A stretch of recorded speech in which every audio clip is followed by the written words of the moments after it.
Hammer, how did the boys hold up after the 2 games on Friday night?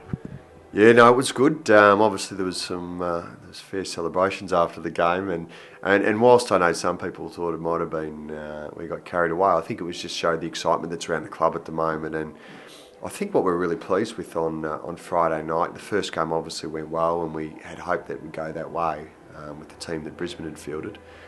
But in the second game, I think the great thing was the resilience that was shown in that second half, and it's something that the coaches and the team were really proud of, and I think we saw that at the end of the game. But they've come out of it pretty well. We don't have a lot of major injuries.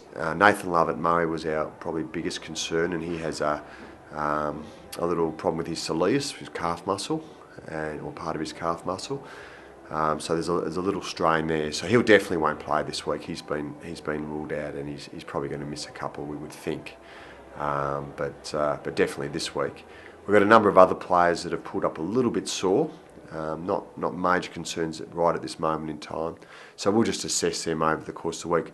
Clearly we've only got a 6-day turnaround, so it's not the sort of game where we're going to be taking any risks. You know, I think there's a few guys we perhaps won't play this week that we might if it was a grand final.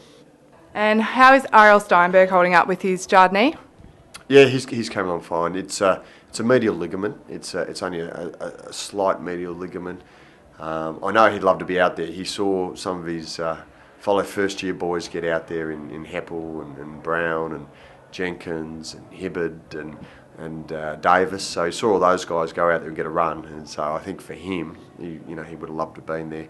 But look, that's the way it is. He's going to need at least another 2 weeks of rehab before we start looking at game time for him. But he's progressing fine. It is only a minor medial ligament. Andrew Welsh was missing on Friday night. How is he holding up with his abdominal strain? Yeah, it's unfortunate for Andrew, and one of the most loved players at the club, clearly. And his strain to his abdominal muscle is.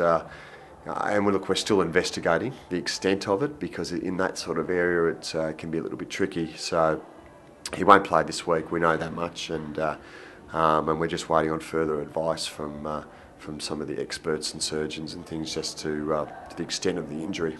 And how are David Hille and Tate Pearce holding up? They're going along really well. And talking to the medical staff this morning, they're really pleased with their progress. Now Tate's still a number of weeks off. We understand that because he hasn't played football, and in fact he hasn't trained at the level required for a long time. He's kept himself in reasonable nick in terms of just pure aerobic fitness, but he hasn't done the match type of training. So it's a gradual process. He's out running. He's gradually building up, but he's a number of weeks away. We won't see him, I don't think, in round 1. David Hill's a different proposition. We think. David is travelling really well at the moment. He's had a couple of little just sore spots coming back from, again, not having done the type of training. But we would hope that we'll get a game or 2 of NAB Cup into him before the end of the pre-season. Thank you, Emma. Thanks, Al.